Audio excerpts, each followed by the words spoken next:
People asking about education. I was going to get to teaching and education, but let's just do it. So we've got Tarun asking us, what are the courses that relate to education? And as we know, the teachers are in the regional skill shortage list across New Zealand. So you've got primary, secondary, and ECE.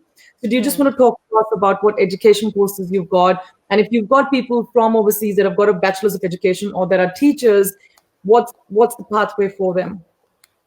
I mean, we generally don't have any grad dips in teaching and learning, which some of the institutions have in New Zealand, where they do offer a grad dip in teaching and learning, which is a 1-year qualification for people who already have a teaching background and want to look at a certification.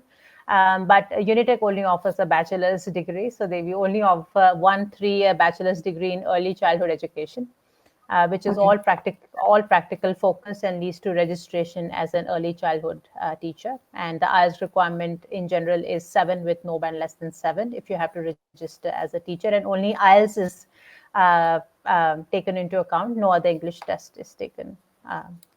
So that's. I think just something that I want people to take away from this is that the course is actually center-based. So you're not sitting in a class studying the course. You're actually working in the center and gaining your qualification. So what are the job opportunities after diploma in ECE? Tarun, I can possibly answer that one. If you are looking at becoming a registered teacher, you do need to have a bachelor's degree, which is at level 7, a 3-year degree. That's a New Zealand teacher sponsor requirement. If you are looking at just a diploma, you will not be a registered teacher. But I do know that as of November last year, the government added a few other occupations into an exception list, and you may have a possibility of pursuing those options. I am going to get one of my team members to individually reach out to you and possibly respond to that one. So obviously Unitec's got like a variety of courses. You can get into construction, you can get into computing, you can get into the masters and the PGs, and you're catering to offshore and onshore.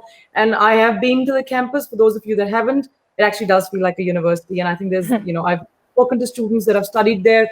There's obviously a lot of potential, and you can, actually try and actually get into those skill shortages in New Zealand.